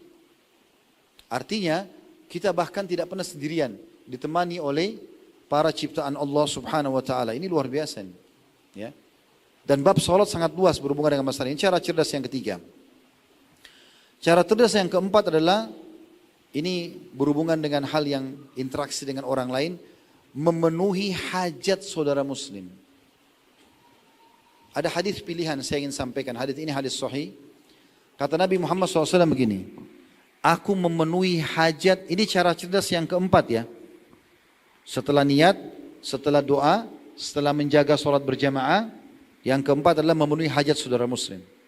Tentu banyak ibadah lain, tapi ini yang harus kita maksimalkan. Kata Nabi SAW, aku memenuhi hajat saudaraku muslim satu saja. Misal dia minta ditemani silaturahim keluarganya, dia minta ditemani beli sebuah produk, ya. Dia lagi sedih, dia ingin menyampaikan permasalahannya. Ada satu masalahnya dia, seorang muslim. Aku memenuhi hajat satu saudaraku muslim, lebih aku cintai daripada aku beriktikaf sebulan di masjidku ini, di Masjid Nabawi. Tahu iktikaf teman-teman ya? Mengikat diri di masjid. Maknanya apa? Kalau orang iktikaf di masjid, itu kan ada rangkaian paket ibadahnya ya. Dia sholat di waktu di masjid, wajib. Sholat sunnah dia kerjakan, ya. Dia baca Quran, dia ikat diri di masjid. Maka iktikaf di Masjid Nabawi, sholat sana 1000 kali lipat dibandingkan masjid lain. Kalau sholat berjamaah, dilipatkan 25 kali lipat, diangkat 27 derajat, gitu kan? Kalau orang memenuhi satu hajat muslim, itu lebih besar pahalanya dibandingkan iktikaf sebulan di Masjid Nabawi. Coba bayangkan. Kenapa teman-teman pada saat seorang muslim lagi butuh, hanya dibelikan, tolong belikan ini, tolong bawakan ini, tolong saya pesan ini. Lalu kita mengatakan tidak, saya nggak bisa. Pada sesuatu yang ringan bisa kita lakukan. Ini satu hal yang sangat harus dipikirkan, cerdas, berpikir cerdas bagaimana memenuhi itu. Sama juga teman-teman sekalian, memasukkan rasa gembira dalam hati seorang muslim. Ini hadisnya mulia sekali. Kalau ada orang lagi sedih, lalu kita hibur ya. Perhatikan hadisnya ini. Hadis ini kadang-kadang kalau saya renungi kembali, selalu berpikir, siapa lagi nih orang muslim yang perlu kita hibur gitu. Karena luar biasa gitu. Hadis ini hadis yang sahih disebutkan oleh Sahihul Jami' dalam Sahihul Jami' nomor 5897. Kata Nabi SAW, min afdalil amali, termasuk amal yang paling afdal. Riwayat lain, amal yang paling Allah cintai, maksudnya paling besar pahalanya. Idkhalus sururi alal mu'min, memasukkan kegembiraan dalam hati seorang mukmin. Seperti apa? Taqdi anhu dainah, engkau lunasi utangnya. Au taqdi lahu hajatan tunaffisu lahu qurbah, atau engkau penuhi hajat dia, kebutuhan dia, agar dia keluar dari permasalahannya. Ada beberapa hal teman-teman sekalian yang berhubungan dengan poin ini yang perlu kita jadikan sebagai contoh. Misal contoh, menyenangkan hati seseorang, kita memberikan bantuan kepada dia dari apa-apa yang dia sukai. Misal dia suka makanan kesukaannya.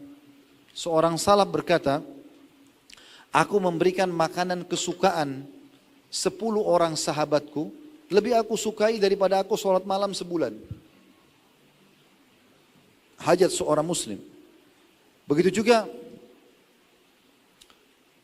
kita hibur dia dari kesedihannya. Pernah waktu Jabir radhiyallahu anhu, Jabir ini yang banyak meriwayatkan hadis Anda biasa baca dari Jabir radhiyallahu anhu, dari Jabir. Jabir nama ayahnya Abdullah. Abdullah ini namanya dia Abdullah bin Haram. Kalau belum tahu, perlu Anda tahu orang ini ya. Abdullah bin Haram ini punya kedudukan luar biasa, sahabat Nabi. Di malam perang Uhud, dia berdoa khusus. Dia mengatakan, ya Allah, jadikan aku besok orang yang pertama mati syahid. Itu doanya. Dan Allah kabulkan. Begitu terjadi perang, kecamuk, dia yang terbunuh pertama.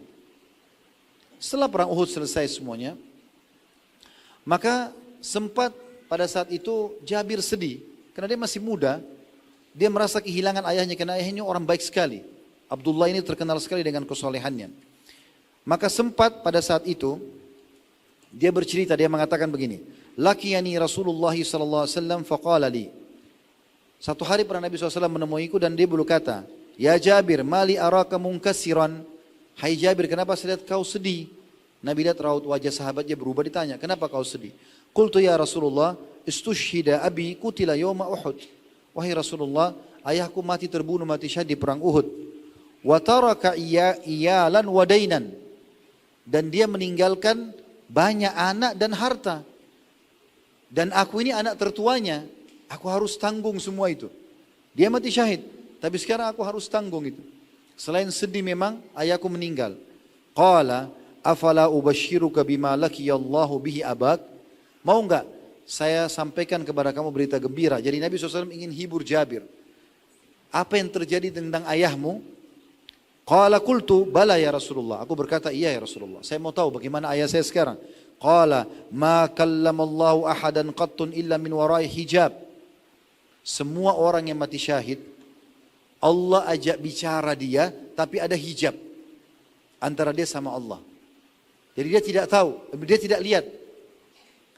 Kata Nabi SAW, wa ahya abaka fakallamahu kifahan. Dan Allah hidupkan ayahmu, lalu Allah bercakap-cakap dengan ayahmu secara langsung. Faqala, sambil Allah berkata kepada ayahmu, Ya abdi, tamanna alayya u'tik. Wahai hambaku, mintalah sesuatu, biar aku akan berikan kepada kamu. Karena orang mati syahid bisa minta apa saja. Qala ya Rabbi, tuhyini fa'uqtala fika thaniyah. Wahai Tuhanku, aku berharap engkau hidupkan lagi, supaya aku terbunuh yang kedua kalinya. Jadi orang kalau mati syahid, teman-teman sekalian, ini rahasia yang harus disampaikan. Mungkin di mata kita, orang kalau mati itu serem. Apalagi di medan perang. Ditusuk, disobek perutnya, dipenggal lehernya, ditembak, robek dadanya, dibom, meledak badannya, tidak ditemukan sepotong badan. Bagi kita serem. Tapi ingat teman-teman sekalian, itu hanya pandangan kita yang masih hidup. Mati dalam Islam cuma satu. Menghadapi sakaratil maut. Nggak ada lagi ceritanya orang yang ditabrak kereta api kepalanya hancur. Aduh kepala saya hancur. Nggak ada. Orang yang meledak di pesawat. Aduh badan saya sakit meledak. Orang yang tenggelam di lautan. Dimakan ikan. Aduh badan saya sakit dicabit ikan. Nggak ada lagi. Cuma dua keadaannya kata Nabi SAW. Orang kalau meninggal. Kalau orang beriman. Malaikat rahmah. Kasih sayang akan bawa kain kafan dari surga. Malaikat maut di kepalanya akan mengatakan. Hai jiwa yang baik. Keluar kepada rahmat Tuhanmu. Lalu ruhnya keluar dengan sangat mudah. Seperti air yang keluar dari mulut kendi. Itu proses kematian orang mukmin. Jadi tidak ada lagi dia rasakan itu. Ya, itu cuma di mata kita saja. Jadi itu keadaan. Keadaan yang lain kata Nabi SAW, kalau orang kafir, ruhnya susah keluar. Kiri kanannya malaikat penyiksa bawa kain kafan dari neraka. Malaikat di atas kepalanya, ubun-ubun kepalanya, malaikat maut mengatakan, hai jiwa busuk, keluar kepada murka Tuhanmu.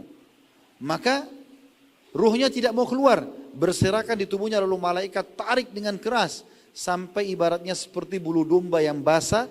Dililitkan di pohon berduri, lalu di pohon berduri, dililitkan lalu ditarik dengan keras. Sehingga berantakan bulu domba itu. Jadi seperti itu. Berarti teman-teman sekalian perlu difahami ya. Hadits ini penting sekali. Supaya jangan lagi ada sifat pengecut di dalam diri kita. Kapan satu waktu dibutuhkan membela agama Allah kita siap. Tapi yang benar. Bukan seperti sebagian orang yang bom sana sini. Pakai nama jihad ini tidak benar sama sekali. Ini sudah benar pemerintah kita perangi mereka. Tapi kalau betul-betul seperti kasus perang Badar, perang Uhud, perang Tabuk, perangan Nabi SAW. Orang kafir menyerang wilayah Islam. Dulu di Indonesia ada Belanda menjajah, kita lawan. Ada Jepang datang, kita lawan. Jihad, gitu kan. Kalau itu ada, jangan pernah takut. Jangan pernah terpengaruh dengan masalah badan sobek segala macam, kita nggak rasa lagi itu. Terbukti Abdullah bin Haram ini, waktu Allah ketemu sama dia, Nabi SAW bilang di hadis sahih ini, minta sesuatu wahai hambaku. Apa dia bilang? Saking besarnya nikmat yang sudah dia lihat dari istana, dari dayang-dayang, dia bilang, ya Allah, kalau kau pun memberikan saya, kembalikan saya dunia supaya saya ditusuk lagi. Yang proses mati itu yang saya mau. Bukan berperangnya, bukan pulang-pulang lagi sama istri tidur, makan makanan favorit, tidak. Berharap balik dunia untuk ditusuk itu proses matinya. Dia bilang begitu. Tuhyini, engkau hidupkan aku, fa uqtala fika thaniya. Lalu aku merasakan proses terbunuh yang kedua kali itu. Karena begitu mati ditusuk, maka pertama kali pada saat itu hijabnya terbuka. Dia bisa lihat semuanya apa yang Allah janjikan buat dia.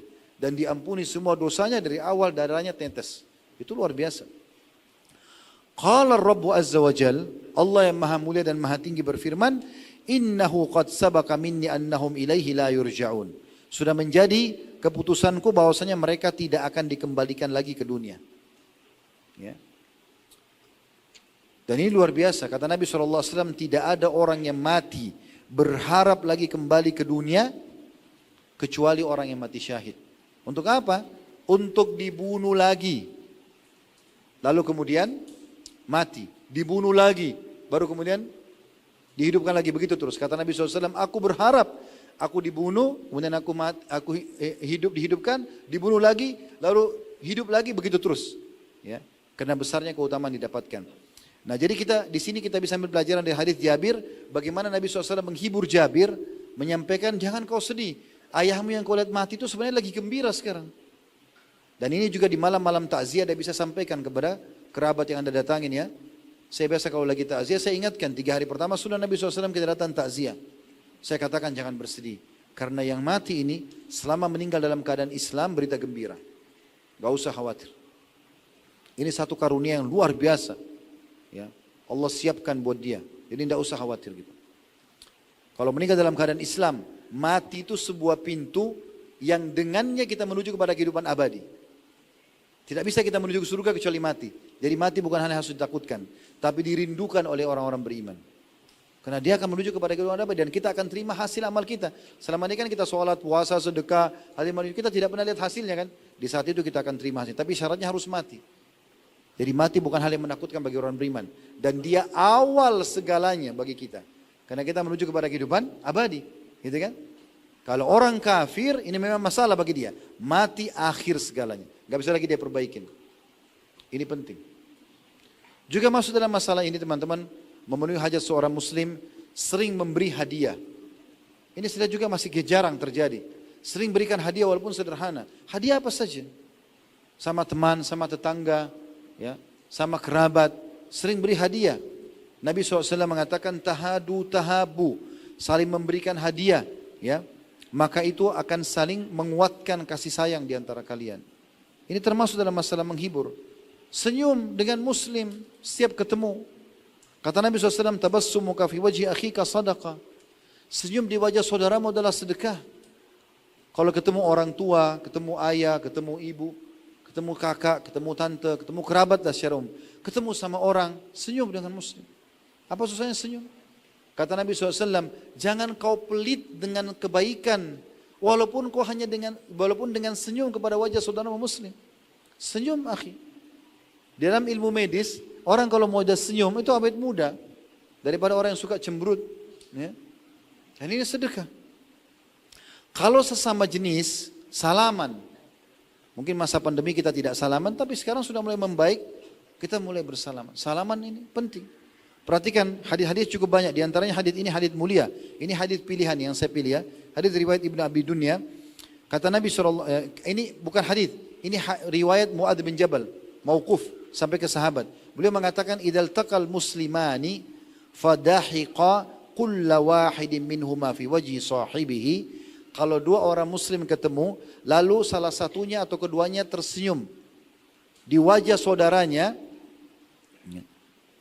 thumma akhadha biyadihi tahatat dunubuhuma kama yatahatu warakus syajara. Kemudian mereka salaman, senyum dulu lalu salaman, maka akan berguguran dosa keduanya. Gak ada ruginya ini, ya.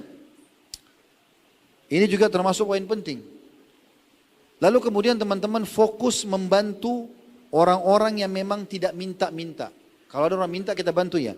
Tapi coba teman-teman cari orang-orang yang susah tapi tidak minta. Janda-janda, orang-orang tua yang susah. Ada orang mulia, dia tidak mau minta sama orang. Bahkan kadang-kadang kalau kita berikan seringkali dia nolak. Padahal sebenarnya dia butuh. Orang-orang seperti ini khususkan. Termasuk teman-teman sekalian, orang yang suka dihina oleh orang lain. Maaf, saya bahasakan orang gila. Biasa orang lain kalau lihat orang gila, dianggap orang terhina, ya, diganggu, dilemparin. Lalu kemudian, ya, dia tidak dianggap. Ini keliru. Anda bisa dapat pahala dari dia. Dia juga manusia, butuh makan. Pernah terjadi, Rabi' ibn Haytham rahimahullah, seorang ulama tabi'in, dia lagi makan makanan enak di depan matanya. Dia lagi mau makan makanan enak dibuat oleh istrinya sama dua muridnya. Ada yang ketuk pintu. Kebetulan yang bawa makanan anak, lalu dia kasih isyaratnya suruh buka pintu itu. Dibuka, depan pintu ada orang gila. Lalu kemudian minta makan, dia kasih isyarat dengan tangannya. Rabi rahimahullah bilang kepada anaknya, kasih isyarat, bawa makanan ini kasih orang gila itu. Dikasih. Begitu dikasih, orang gila lihat makanan enak, dia tidak tahu nilainya, dia ambil semua, dia makan. Setelah habis piringnya dilempar lalu dia pergi. Anaknya Rabi ngambil piring tersebut lalu masuk. Dia sedikit jengkel, ya, kepada orang gila ini. Kok dihabisin gitu ya? Ini punya orang tua saya, tapi memang begitu dibawa keluar diambil semua sama orang gila itu. Lalu dia bilang, ayah, semoga Allah selalu menjaga Anda. Anaknya bilang, tadi kan itu orang gila. Dia tidak tahu nilainya makanan itu. Kata siapa? Anaknya ini. Dia tidak tahu nilainya makanan itu. Kalau tadi Anda suruh saya ambil makanan apa saja di dapur, maka mungkin dia makan. Apa saja, kan orang gila dikasih makan, yang penting dia makan, dia kenyang. Dia tidak tahu nilainya. Kenapa harus makanan ini? Ibu saya buatkan Anda khusus. Apa kata Rabi? Ini penting, ini pesannya. Beliau mengatakan, wahai anakku, kalau orang gila itu tidak tahu, Allah tahu nilainya makanan itu. Tidak penting bagi saya orang gila itu. Dia tidak tahu nilainya, Allah tahu. Dan ingat, Allah berfirman, lan tanalul birra hatta tunfiqu mimma tuhibbun. Kalian tidak akan mendapatkan maksimal pahala sampai kalian menginfakkan yang paling kalian cintai. Saya suka makanan ini, tapi kebetulan ada orang minta, saya kasih. Walaupun orang gila. Janda-janda yang susah teman-teman sekalian. Ini penting. Pernah Umar bin Khattab nangis gara-gara sikapnya Abu Bakar. Terjadi apa? Abu Bakar ini setiap siang habis sholat duhur pulang ke rumah seperti biasa. Sahabat-sahabat yang lain gitu, mereka pulang istirahat. Satu kali Umar punya hajat di zaman khilafahnya Abu Bakar. Nabi SAW sudah meninggal. Lalu kemudian Umar belum selesai zikir, Abu Bakar sudah keluar. Umar bilang, nanti sebentar saya akan ke rumahnya. Belum pernah Umar datang siang hari di rumah Abu Bakar. Maka dia pun pergi ke rumah Abu Bakar, lalu dia ucapkan salam. Dijawab salam oleh istri Abu Bakar dari dalam rumah. Kata Umar, di mana Abu Bakar? Kata istrinya, Abu Bakar enggak pernah pulang di waktu-waktu seperti ini ke rumah. Kata Umar, tapi setiap hari saya lihat dia pulang. Kata istrinya, tidak pernah dia pulang siang hari begini. Umar ini cerdas, dia enggak langsung tanya Abu Bakar. Dia tunggu besok. Pas Abu Bakar duhur keluar, maka Umar ikuti dari belakang. Lewat depan rumahnya, Abu Bakar lihat kiri kanan tidak ada orang lihat dia, dia jalan sampai ke ujung kota Madinah. Ada satu rumah tua di sana, dia masuk ke situ. Umar ikutin, Umar nunggu dari luar. Setelah selesai Abu Bakar, ada hajat di dalam, lalu Abu Bakar pulang, keluar. Setelah jauh, Umar masuk, ucapkan salam. Lalu pemilik rumah itu jawab, ternyata ada seorang ibu tua buta, janda tua buta, nggak punya anak, sendirian. Lalu Umar masuk, lalu setelah salam mengatakan, wahai ibu, siapa anda ini? Dia bilang, saya seorang janda tua, mata saya buta. Lalu Umar bilang, tadi yang masuk itu siapa? Kata ibu itu, saya tidak tahu siapa dia. Tidak pernah dia sebutkan namanya. Abu Bakar bertahun-tahun datang situ tidak pernah sebutkan namanya. Kata Umar, apa yang dia buat di rumah anda ibu? Kata ibu itu, setiap hari dia datang, bersihin rumah saya, cuciin baju saya, masain makanan saya, baru dia pergi. Dan itu sudah dilakukan bertahun-tahun. Ya. Maka Umar menangis sambil mengatakan radhiyallahu anhu, dengan inilah wahai Abu Bakar engkau mengalahkan kami. Bagaimana mereka luar biasa dari sisi memenuhi hajat orang-orang. Dan Nabi SAW sudah ingatkan di dalam hadis, as-sa'i alal armala wal miskin kal mujahid fi sabilillah. Orang yang sengaja memenuhi hajat janda-janda yang tidak mampu, ya, dan juga orang-orang miskin, maka sama dengan mujahid di jalan Allah. Ini perbuatan cerdas. Mungkin kita tidak punya banyak amal, tapi dengan memenuhi hajat saudara-saudara kita ini bagus. Ya. Maksud dalam masalah ini teman-teman, dan saya tutup dengan ini insya Allah ya. Kita memahami jiwa orang. Dalam arti kata begini. Ya.